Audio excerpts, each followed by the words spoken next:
Assalamualaikum warahmatullahi wabarakatuh. Perkenalkan, nama saya Wita Kriska Utami Wulandari, Noikma dan Beta. Judul dari video kami adalah konsep belajar dan teori belajar. Selamat untuk menyaksikan dari video kami. Sekian dan terima kasih. Konsep dasar belajar merupakan kegiatan yang berproses dalam memakai unsur yang sangat fundamental dalam penyelenggaraan setiap jenis dan jenjang pendidikan. Hal ini berarti bahwa berhasil atau tidaknya pencapaian tujuan pendidikan itu amat tergantung pada proses belajar yang dijalani siswa, baik pada saat dia berada di sekolah atau berada di lingkungan rumah atau di lingkungan keluarganya sendiri. Hakikat belajar. Pembelajaran pada hakikatnya adalah proses interaksi antara peserta didik dengan lingkungan, sehingga terjadi perubahan perilaku ke arah yang lebih baik. Dalam tugas guru adalah mengkoordinasikan lingkungan agar menunjang terjadinya perubahan perilaku bagi peserta didik. Pembelajaran juga dapat diartikan sebagai usaha dasar pendidik untuk membantu peserta didik agar mereka dapat belajar sesuai dengan kebutuhan dan minat. Teori adalah suatu teori yang di dalamnya terdapat tata cara pengaplikasian kegiatan belajar mengajar antara guru dan siswa. Beberapa teori yang harus dikuasai oleh peserta didik antara lain: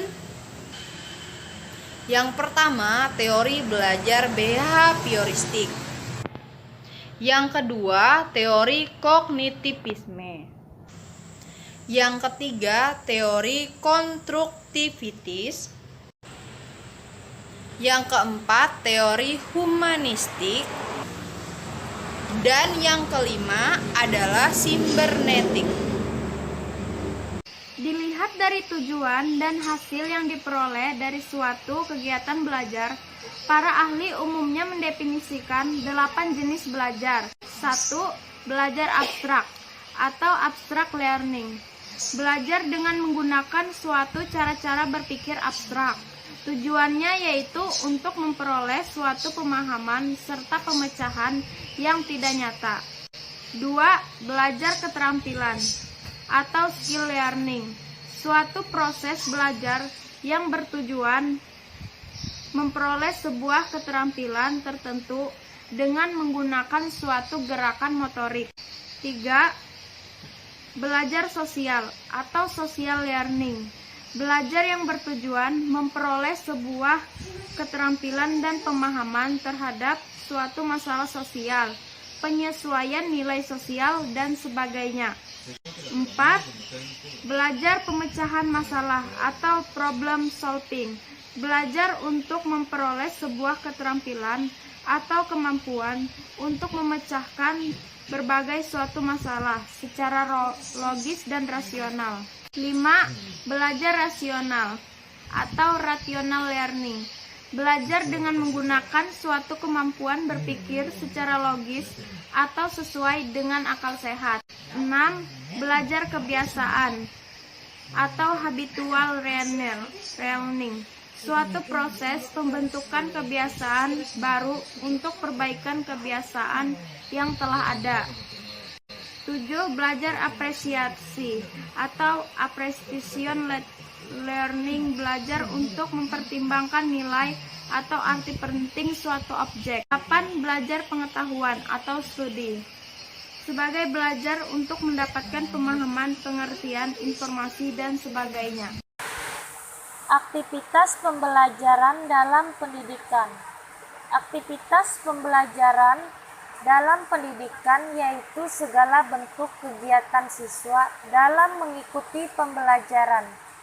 Aktivitas dalam pembelajaran memiliki 5 dimensi, yaitu interaksi siswa terhadap materi pembelajaran yang diajarkan, interaksi siswa dengan siswa lain, interaksi siswa dengan guru, dan interaksi siswa dalam kelompok, dan interaksi siswa antar kelompok.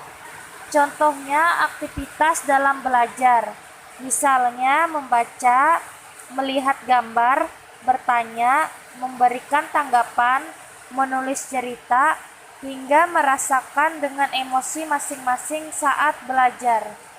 Juga merupakan sebuah aktivitas belajar.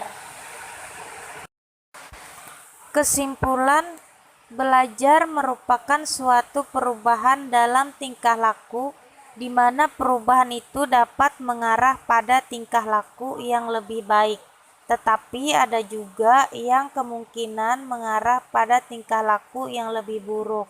Dengan adanya konsep dalam belajar dan teori belajar dapat memberikan perubahan pada peserta didik dan guru.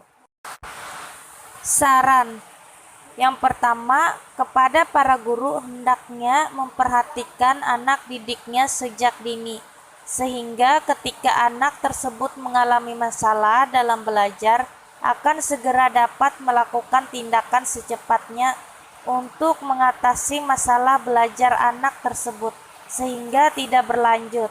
Yang kedua, kepada para orang tua hendaknya memberikan perhatian, dukungan, dan motivasi yang sebaiknya menumbuhkan semangat anak dalam kegiatan belajar.